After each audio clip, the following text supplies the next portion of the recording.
নির্বাচন কমিশনের বিরোধিতায় ক্রমশই এককাট্টা হচ্ছে বিরোধীরা। সংসদে এবং সংসদের বাইরে এসআইআর বিরোধিতায় একজোট হওয়ার পর এবার মুখ্য নির্বাচন কমিশনারের বিরুদ্ধে ইমপিচমেন্ট নোটিশ আনার ভাবনা বিরোধীদের। সোমবার ইন্ডিয়া ব্লকের বৈঠকে এই নিয়ে আলোচনা হয়। এরপর কনস্টিটিউশন ক্লাবে নির্বাচন কমিশনের বিরোধিতায় সোচ্চার হয়ে ওঠে কংগ্রেস, তৃণমূল কংগ্রেস, আরজেডি, আপ সাংসদরা। কমিশনার একটি দলের হয়ে কাজ করছেন, এই কমিশনার নিরপেক্ষ নয়, অভিযোগ কংগ্রেস, তৃণমূল, আরজেডির। अब चुनाव आयोग ऐसे कुछ अफसरों के कमान में है जो निष्पक्ष नहीं, साफ साफ एक पक्ष लेते हैं और इसीलिए ऐसे अफसर कोई भी इंक्वायरी या जांच के खिलाफ है। वोटर फ्रॉड में अगर कोई इंक्वायरी हो उसके खिलाफ है।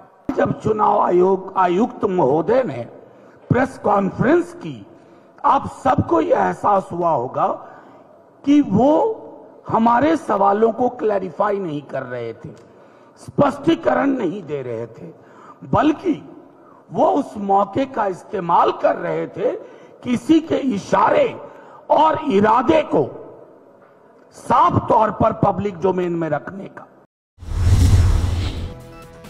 তৃণমূলের হয়ে সাংবাদিক বৈঠকে ছিলেন Mahua Moitra.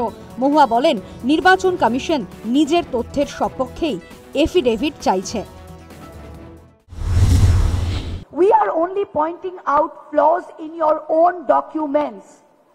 Are you asking us to authenticate your own documents by an affidavit? These are your documents that have flaws by your own admission.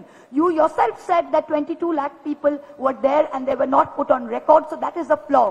Can you, Mr. Chief Election Commissioner, put on affidavit that this list of 65 lakh deletions are correct?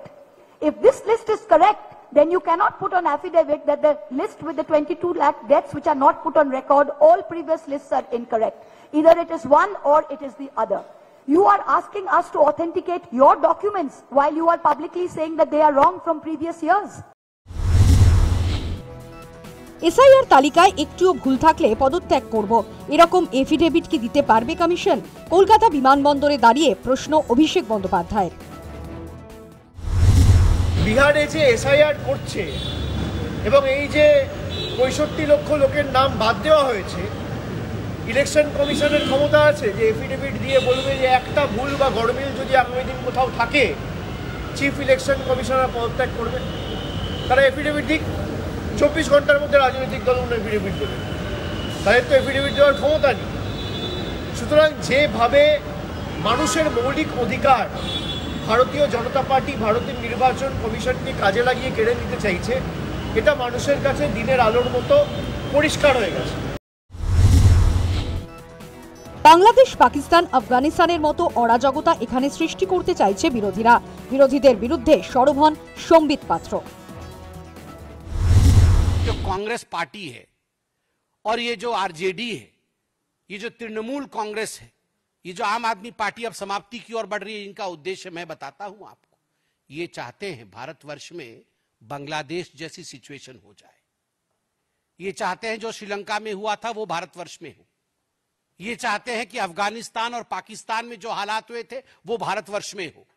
वो चाहते हैं कि भारत के लोग हिंसा पे उतारू हो जाएं, सड़क पे आ जाएं, मार काट मचे और उसमें ये फायदा उठाएं।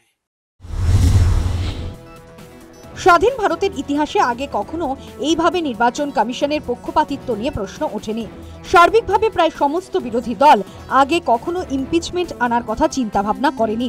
কিন্তু প্রশ্ন উঠছে, বিরোধীরা সত্যি যদি ইমপিচমেন্ট নোটিশ আনে তা কার্যকর হওয়ার আদৌ কোনো সম্ভাবনা রয়েছে? মুখ্য নির্বাচন কমিশনারকে সরানোর পদ্ধতি আর সুপ্রিম কোর্টের বিচারপতিকে ইমপিচ করার পদ্ধতি একই রকম। প্রথমত ন্যূনতম পক্ষে 50 সাংসদকে প্রস্তাবের পক্ষে স্বাক্ষর করতে হবে। সেই সংখ্যা বিরোধীদের রয়েছে, অর্থাৎ প্রস্তাব নিয়ে আলোচনা হতে পারে।